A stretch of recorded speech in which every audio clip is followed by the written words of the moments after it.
Shalom. Our Torah portion this week is Maaseh. It's the very last Torah portion of the book of Numbers. It opens with the following words: Ele Maaseh v'nei Yisrael asher yatsu v'eretz Mitzrayim mitzvotam b'yad Moshe v'Aharon. These were the marches of the Israelites who started out from the land of Egypt, troop by troop, in the charge of Moses and Aaron. Now, Maaseh can be translated as marches, but also as journeys, as episodes in that long trek that took our people from the land of Egypt to the land of Canaan. Now, in verse 14, we see one of these marches. We read about one of those episodes that happened in the wilderness. They set out from Alush and encamped at Rephidim.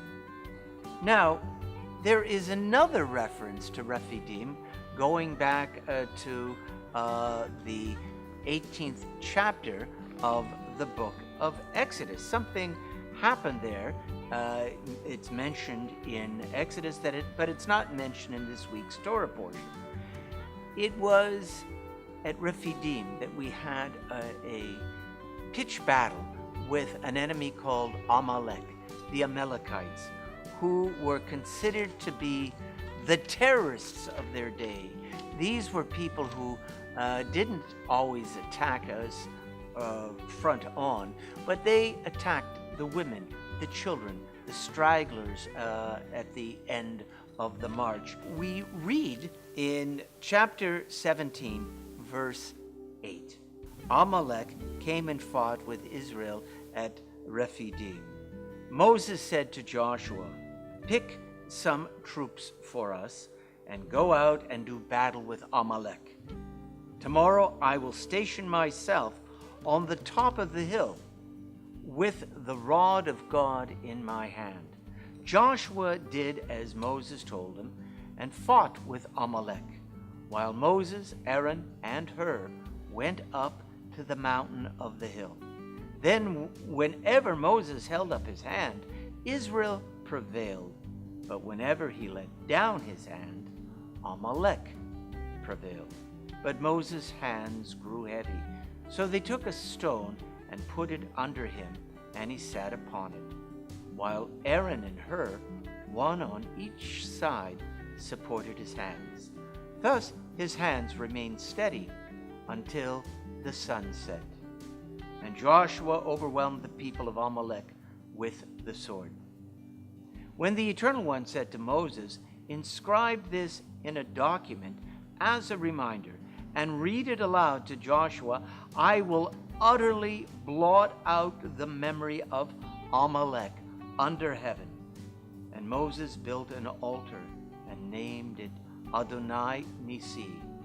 He said it means hand upon the throne of the Eternal. The Eternal will be at war with Amalek throughout the ages. Now, perhaps the commandment that we read in Exodus to blot out the memory of Amalek explains why Amalek is not mentioned in Sedra Maaseh. Now, it says at the end of that passage that I just read that Adonai, that the Eternal One, will be at war with Amalek, this terrorist-type enemy throughout the ages. Amalek represents terrorism. Amalek represents the worst kind of enemy that our people has had to endure over the ages. As we've had lots of enemies. That is the price you pay for being a nation in the midst of history. But we've been able to make peace with our enemies over the centuries. Sometimes we have made peace not because we've loved each other, but because we realize the futility of war, and at the end of the day, nobody really wins. The kind of enemy that Israel is now facing, an enemy we call Hamas, is a modern-day Amalek that has to be blotted out. It is not the kind of enemy with whom we can achieve some sort of lasting peace or even stable ceasefire.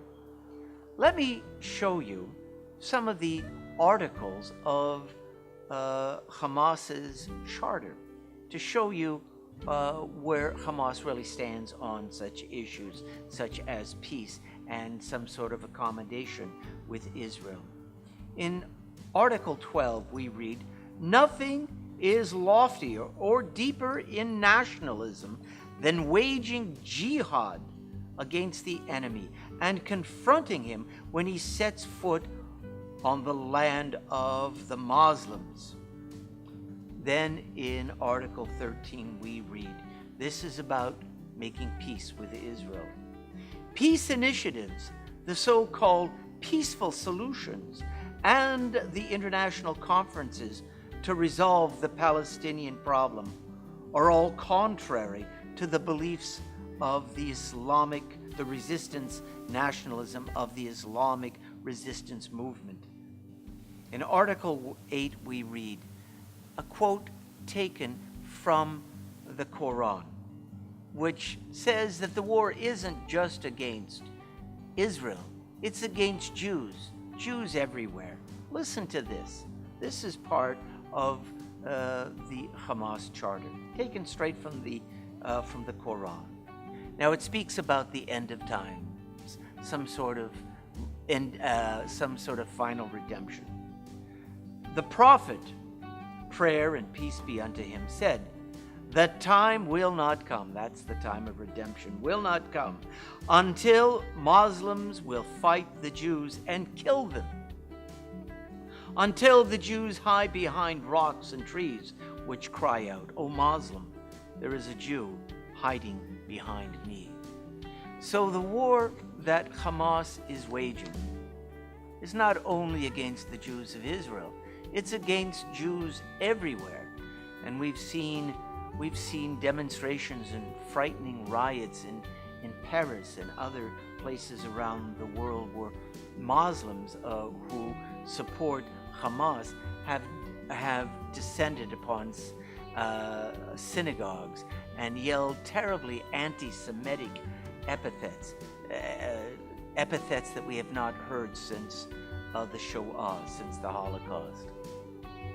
Well, this is one battle that Israel cannot afford to lose. Israel can't afford to lose any battle against its enemies. That's the kind of situation in which Israel finds itself. But Israel cannot afford a half victory either with Hamas at this time. Israel must not stop its battle against Hamas until it has won the battle, until it has destroyed Hamas's ability to wage war, to send missiles toward civilian targets in Israel. Israel cannot afford to stop until all of those tunnels which Hamas has built from the Gaza Strip into Israel proper, passages through which terrorists can go to Israel and massacre Jews there. Let's make no mistake about this. Hamas's jihad is not just against the state of Israel, it's against Jews wherever they live. Now, this is the last portion of the book of Numbers. Maaseh is the very last portion of Numbers. And when we come to the end of any book in the Torah, the congregation is supposed to rise and we're supposed to say, Chazak, Chazak, Vanit Chazek. Be strong, as we strengthen each other. At this moment in history, we Jews living in the diaspora must stand shoulder to shoulder with our brothers and sisters in Israel. And we must strengthen each other. We must be strong and we must strengthen each other. Well, I hope that you read this week's Torah portion and come to your own conclusions. Shabbat Shalom.